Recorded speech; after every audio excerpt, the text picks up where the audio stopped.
सबसे बड़ा परिक्रम मेरा जो यहाँ आके छूटा वो मोबाइल का था। मेरा बहुत बड़ा परिग्रह है वो, और मैं पूरे समय उसी में लगा रहता हूँ, बाकी काम तो मैं कोई करता नहीं हूँ। तो निश्चित रूप से मेरे लिए तो बहुत बड़ी उपलब्धि रही।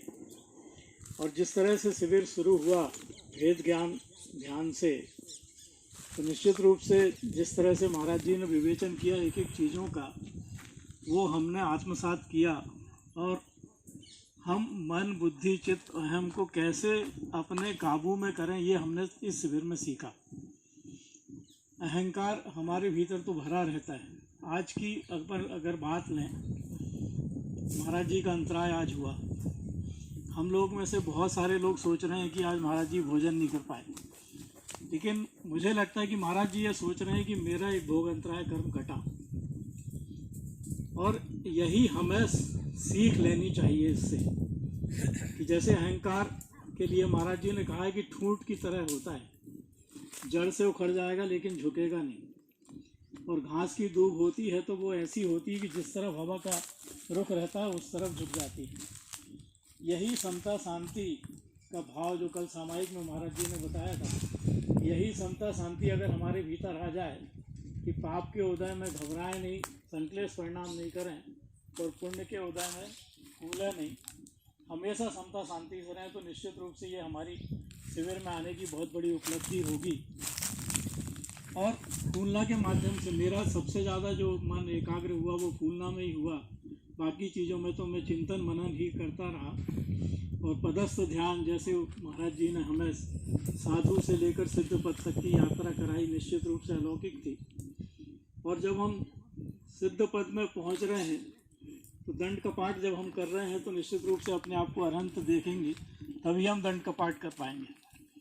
और अगर हमें सिद्ध बनना है, सिद्ध शिला पर जाकर विराजमान होना है, तो बिना शरीर छोड़े हम कैसे अनुभव करेंगे कि हम सिद्ध शिला पर विराजमान हो रहे हैं।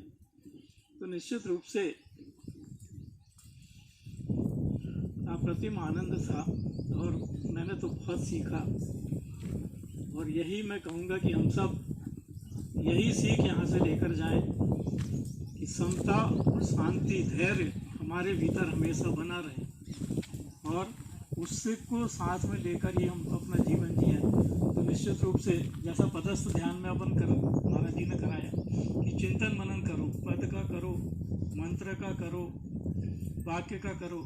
अगर हम यही ध्यान दिन भर करते रहें तो हम मंद कसाय के परिणाम हमारे पूरे समय रहेंगे, और हम जो तीव्र कसाय के परिणाम हैं उनसे बच जाएंगे। जो कर्म के उदय में हमारे कसाय के परिणाम होते हैं, उनको अगर हमें झटकना है तो हम उस समय किसी भी वाक्य को लेकर, किसी भी पद को लेकर अगर चिंतन मनन करने लगेंगे तो वो कर्म हमें लपेट नहीं पाएगा, अपने लपेटे में ले नहीं पाएगा, और हम उससे बच के निश्चित रूप से धर्म ध्यान में लग जाएंगे, आर्त रौद्र ध्यान करने से बच जाएंगे। और यही मुझे लगता है कि इस शिविर की उपलब्धि है कि हम हमेशा धर्म ध्यान में रहें, आर्त रौद्र ध्यान से बचें। और एक लोभ, मैं जो महाराज जी ने तो कहा इधर उधर की बात नहीं करना, पर एक बात मैं करना चाहता हूँ कि स्वाध्याय जब तक नहीं होगा तब तक ये शिविर हमें समझ में भी नहीं आएगा। स्वाध्याय होने पर ही हम इस शिविर को आत्मसात कर सकते हैं। और स्वाध्याय के लिए एक बहुत बड़ा माध्यम आज जूम के माध्यम से महाराज जी ने शुरू करवाया है। तारण तरण मुक्त महाविद्यालय की कक्षाएं जो रात में 8:15 से 9:15 बजे तक लगती हैं।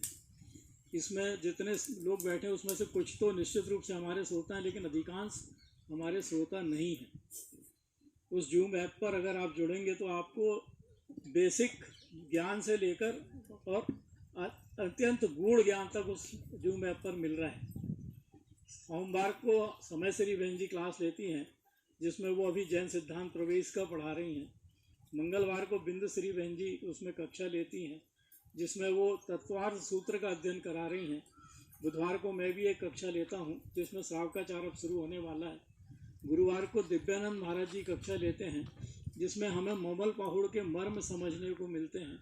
शुक्रवार को हमारी अर्चना बहन जी कक्षा लेती हैं, जिसमें योग सार के निमित्त से हमें अपने आप को जानने का अवसर मिल रहा है।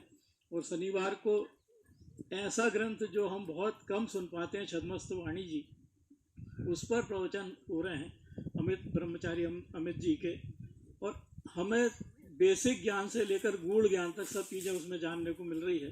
तो मेरा आप सबसे आग्रह है कि आप 1 घंटा ज़रूर हमें दें, रात्रि में 8:15 से 9:15 बजे तक जूम ऐप से जुड़ें और उस कक्षा का लाभ लें। निश्चित रूप से आपका 1 घंटे में ही इतना स्वाध्याय हो जाएगा कि अगर आप अलग से पुस्तक नहीं भी पढ़ पाते हैं तो भी आपके ज्ञान में बहुत वृद्धि होगी। अगर आप लोग उस जूम ऐप की लिंक से नहीं जुड़ पाए हो तो हमें अपना नंबर दे दें, हम आपको एक ग्रुप है श्रावकाचार गोष्ठी व्हाट्सएप का, उससे जोड़ देंगे तो आपको सारी सूचनाएं उस पर मिलती रहेंगी। आप मुझे ही अपना नंबर दे दो तो मैं आप लोगों को जोड़ दूंगा। और मोबाइल पर जूम ऐप जिसके पास नेट है वो जूम ऐप डाउनलोड कर ले, तो जूम ऐप पे लिंक रहती है, उसकी आईडी है 750 108 1008। उस आईडी पर आप जुड़ के उसका लाभ ले सकते हैं और इस शिविर को आत्मसात करके अपने जीवन में उतारें, यही मेरी भावना है। जय तारा।